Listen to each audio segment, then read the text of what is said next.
Hi kiddos, welcome to your week 9 video, which is about harvesting your fruit and vegetables that you grow within your garden. So first of all, what does it mean to harvest? So harvesting is the act of gathering fruits and vegetables when they are ripe or they are at their most mature or peak condition. And the word harvest actually comes from an old English word that sounds almost the same, but it's spelled a little bit differently.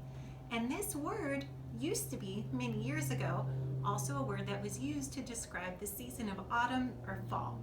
So what I'd like to share with you today is a little bit about when you know to harvest a fruit and vegetable, and also how you harvest a fruit or vegetable. So first of all, let's talk about the when. Oftentimes when you plant seeds, or if you were to go to the store and buy some small plants or seedlings, that information about when to harvest your fruit or vegetable is included on somewhere on the seed packet.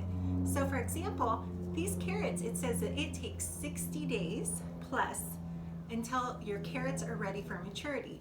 That means you're going to plant your seed and 60 days later, you're going to be able to harvest that carrot. So what we like to do is if we plant our seeds with the help of a calendar, we mark the day that we plant it.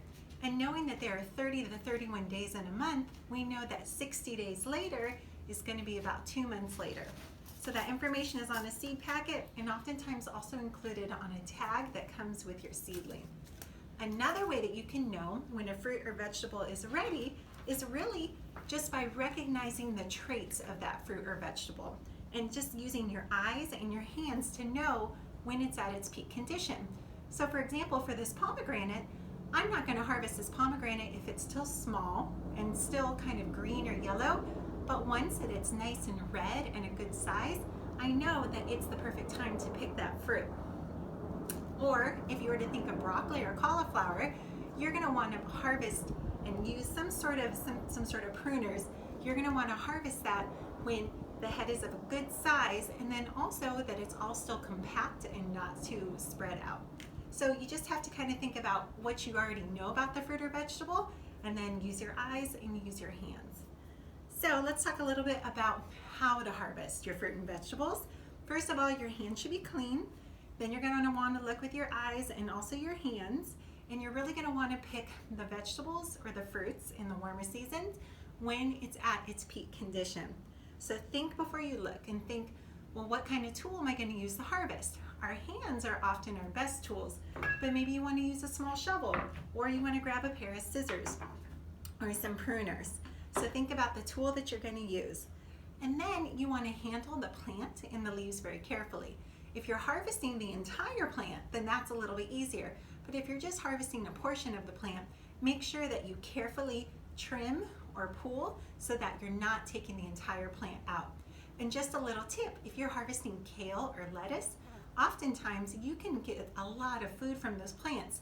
If you harvest from the bottom and the outside leaves, and new leaves will continue to grow from the center. So after you harvest, what you're going to want to do is you want to dunk your fruit or vegetables in a nice cool water bath, and that's just going to help them stay a little bit more crisp and fresh for when you're ready to eat them. And then I'd also like to talk to you a little bit about composting. So oftentimes people will have their trash bin, the items that go to the landfill, then they'll have their recycling bin, and those are the items that can be recycled or reused so that they can go to the recycling center and be used in other products. Oftentimes people will also have a compost bin.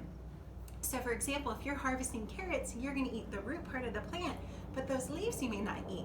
But you could compost those leaves if you have a composter. And what composting does is it's the act of breaking down those once living fruits and vegetables, and with the help of decomposers, turning that back into nutrients that you can put into your soil. Like I said in a previous video, it's kind of like nature's way of recycling. So that is all I have for you guys today in our lesson. I just want to remind you that now is still the time to plant your cool season fruits and vegetables. So really we're looking at your vegetables. So think of your roots like carrots or beets or rutabagas or parsnips, all of those where you're eating the root part of the plant. Think of your leafy vegetables like your kale and your cabbage and your lettuce, and even your immature flowers like your cauliflower and your broccoli. Also, it's a great time to plant potatoes, garlic, onions. There's so many different things you could grow, You don't need a lot of space. You could even do it in a small pot. So thank you so much for watching. This is the last video for 2020. I wish you all the happiest of holidays and really just enjoy this time with your family and enjoy these winter months. Please everybody take care, and I will see you later. Bye guys.